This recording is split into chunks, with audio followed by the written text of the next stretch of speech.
Was banned at your school after a crazy incident. In 8th grade, this kid brought Smarties to class one day, which if you don't know are little, chalky candies that come in a plastic roll. And he wanted to show us all something he discovered.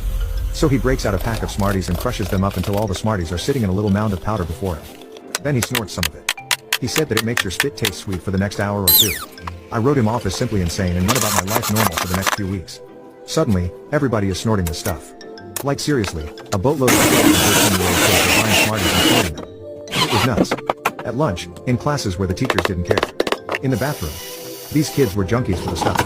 Of course, I tried it once, and it definitely did what everyone said it did. But I felt like I was the only person who understood that you should not put candy up your nose. A week or so after that, the hype was sort of dying.